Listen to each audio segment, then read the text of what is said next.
مسجد کو اچھا تعمیر کرنے اور اس میں نقش و نگار یعنی انگریونگز کے بارے میں آپ نے سنا ہوگا کہ کچھ لوگ اسے غلط قرار دیتے ہیں اور قیامت کی نشانی بتاتے ہیں۔ تو ویورز، ہماری ویب سیریز قیامت کی نشانیوں کی اس ایپیسوڈ کا یہی ٹاپک ہے۔ ہمارے آقا علیہ السلام نے ارشاد فرمایا کہ لوگوں پر ایک زمانہ ایسا آئے گا جس میں وہ مسجدیں تعمیر کرنے میں ایک دوسرے پر فخر کیا کریں گے اور انہیں آباد کم کیا کریں گے۔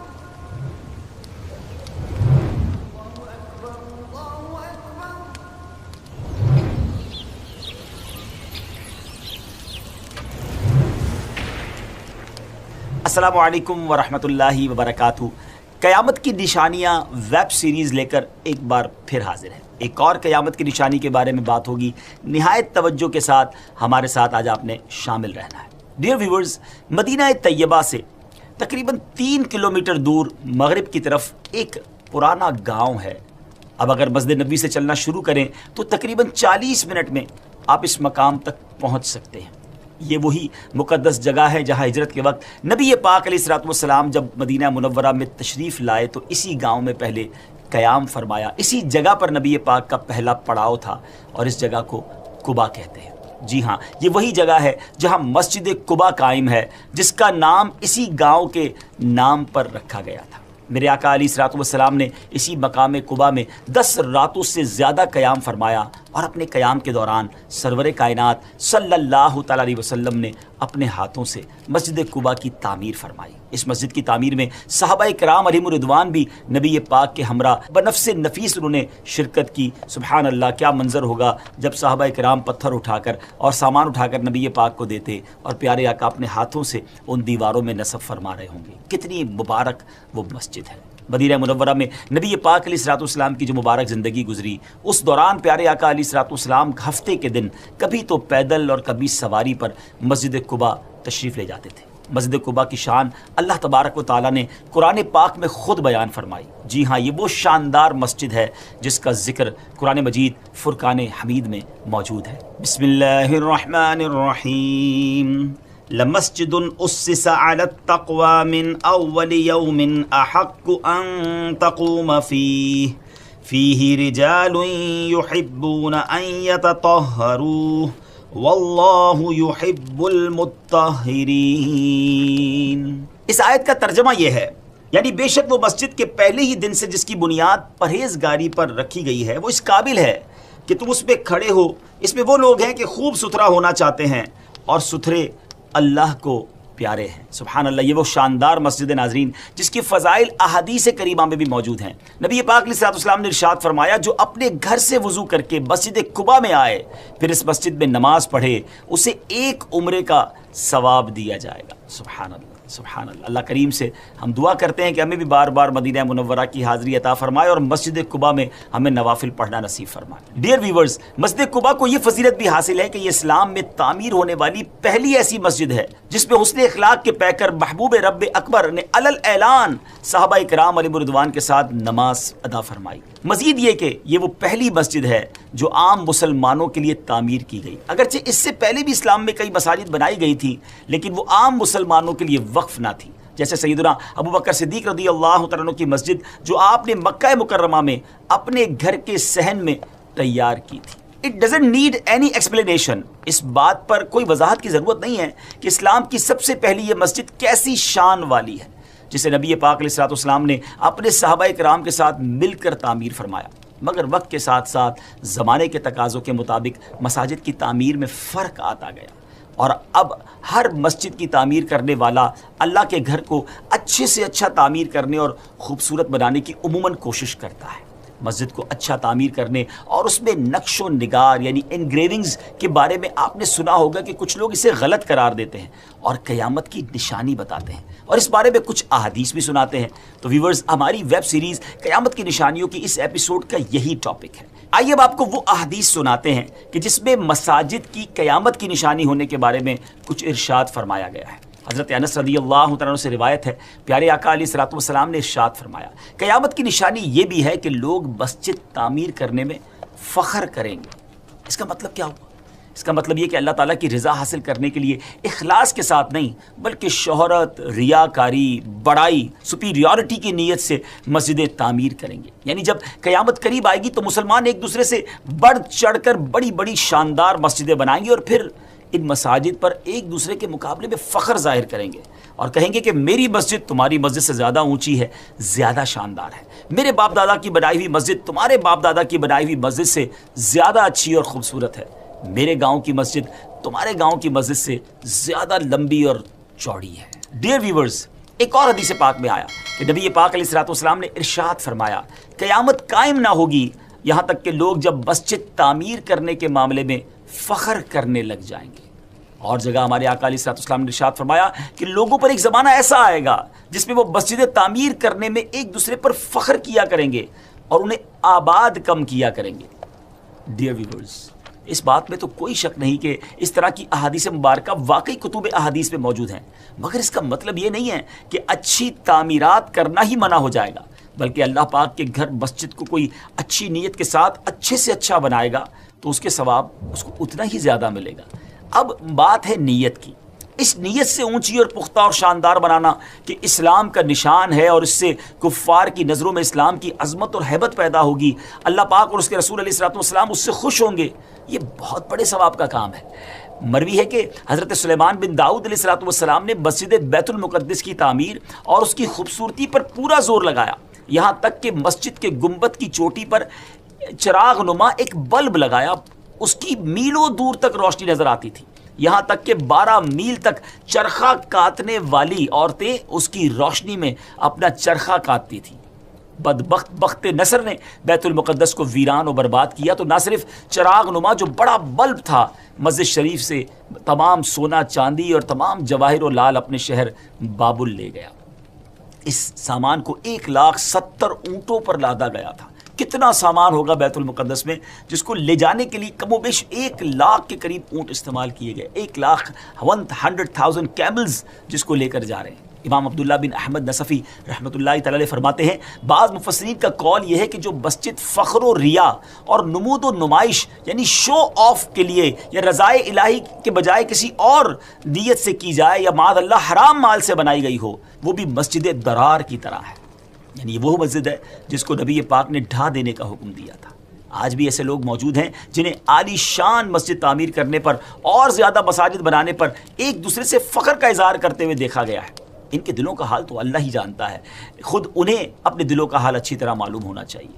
اگر انہوں نے اللہ تعالیٰ کی رضا حاصل کرنے اور اس کی عبادت کرنے میں مسلمانوں کو سہولت پہنچانے کی نیت سے عالی شان اسپلینڈڈ بیوٹیفل خوبصورت مسجد بنائی ہے تو ان کا یہ عمل لائق تحسین ہے اور اجر و ثواب کا انشاءاللہ باعث ہوگا. اور اگر ان کی نیت یہ نہیں ہے بلکہ خوبصورت مساجد سے بھی معاذ اللہ ریاکاری، شو آف، پراؤڈ، فخر، بڑائی کا اظہار مقصود تھا اور زبان سے لوگوں کے سامنے یہ کہتے ہیں کہ ہم نے اللہ کی رضا کے لیے کیا ہے، تو انہیں چاہیے کہ جو حدیثیں سنی ابھی ہم نے ان سے وہ نصیحت حاصل کرنے کی کوشش کریں، اپنی نیت کی اصلاح کریں. لیکن یاد رہے ویورز، کسی کے دل کا حال ہم نہیں جانتے. ہمارے پاس کوئی ایسا پیرامیٹر نہیں ہے کہ ہم کسی کو دیکھ کر یہ کہہ سکیں کہ یہ بڑائی کے لیے، فخر کے لیے، شو آف کے لیے عمل کر رہا ہے.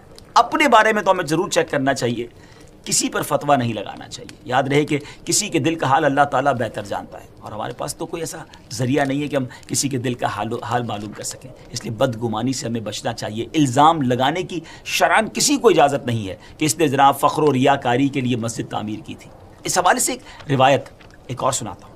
امیر المومنین حضرت سیدنا عمر رضی اللہ تعالیٰ سے بھی روایت ہے کہ آپ فرماتے ہیں کہ پیارے آقا علیہ الصلوۃ والسلام نے ارشاد فرمایا لوگوں کا سب سے برا عمل یہ ہے کہ وہ اپنی مسجدوں میں سونے کا پانی پھیرنے لگیں تو یہ اس وقت ہے جب محض تفاخر کے طور پر بغیر کسی فائدے کے مسجد میں نقش و نگار کیا جائے.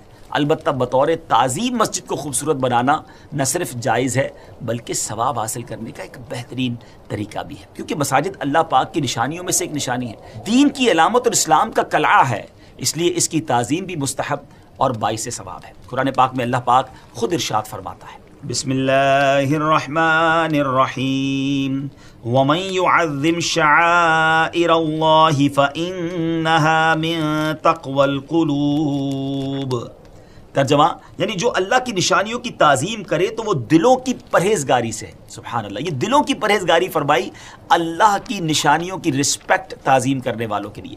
آگے اللہ فرماتا ہے ایک اور جگہ قرآن پاک میں, وَمَن يُعَظِّمْ حُرُمَاتِ اللَّهِ فَهُوَ خَيْرٌ لَهُ عِندَ رَبِّهِ, یعنی جو آداب کی چیزوں کی تعظیم کرے تو اس کے لیے اس کے رب کے یہاں بہتری ہے. سبحان اللہ سبحان اللہ. تو ڈیئر ویورز, ہمیں پتہ چلا کہ قرآن بھی اللہ کی نشانیوں کا ادب کرنے تعظیم کرنے والوں کو گویا انعام عطا فرما رہا ہے, اجر کا اعلان کر رہا ہے. سبحان اللہ. اس ساری گفتگو کا خلاصہ سمری یہ ہے کہ مسجدوں میں تزئین و آرائش ڈیکوریشن اگر اچھی نیت سے کی جائے تو جائز ہے, مستحب ہے, ثواب کا باعث ہوگی, اور اگر نیت خدا نہ خواستہ خراب ہوگی تو گناہ ملے گا. لیکن یہ وقت کا تقاضا یہ ہے کہ اچھی نیتوں کے ساتھ مسجدیں بھی اچھی اور عمدہ بنائی جائیں, ان میں ایسے نقش و نگار کیے جائیں جو نمازی کو نماز کے دوران الجھن میں نہ ڈالے, اتنا زیادہ بھی نہ ہو کہ بندہ نماز پہ کم توجہ دے, ان چیزوں میں کھو جائے.